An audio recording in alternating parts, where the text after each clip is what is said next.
อาดស្ដីបងប្អូនឥឡូវយើងមកធ្វើការរៀបចំដាក់ជីក្រូចយើងណាហ្នឹងហើយនេះ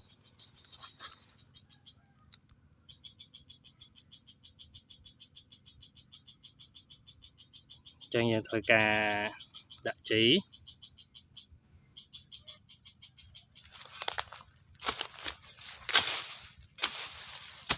យើងកាប់វាមកណាកាប់ជុំវិញមក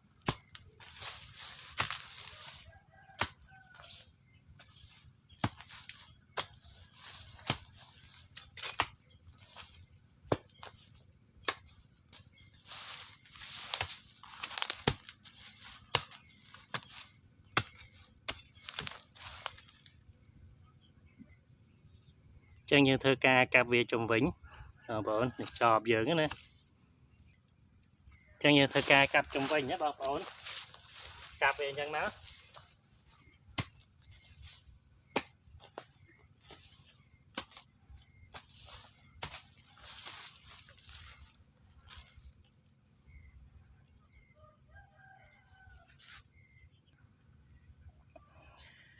បាទ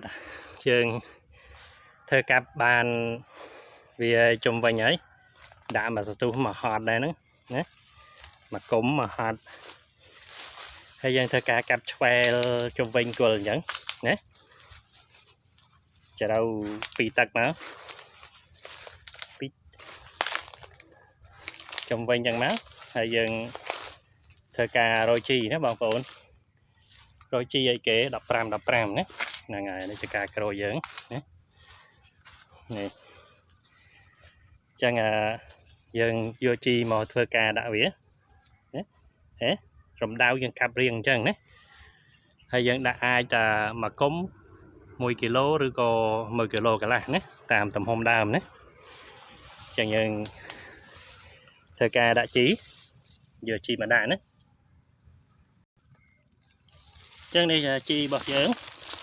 គឺជី15ណាជី15យើងធ្វើការរោយវាជុំវិញគល់មកយើងរោយជុំវិញគល់តាមទំហំដើមណាហើយតាម1គីឡូឬក៏1គីឡូកន្លះហើយយើងធ្វើការលុបដីនឹងចូលចេញវិញណាចូលវិញ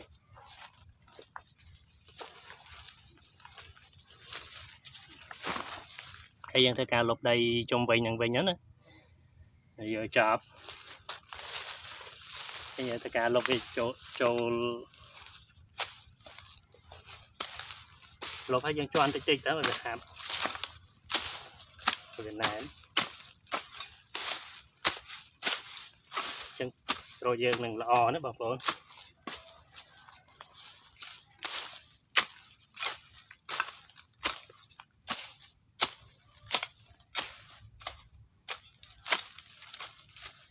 ចឹងយើងលុបអញ្ចឹងណាលុបជុំវិញអញ្ចឹង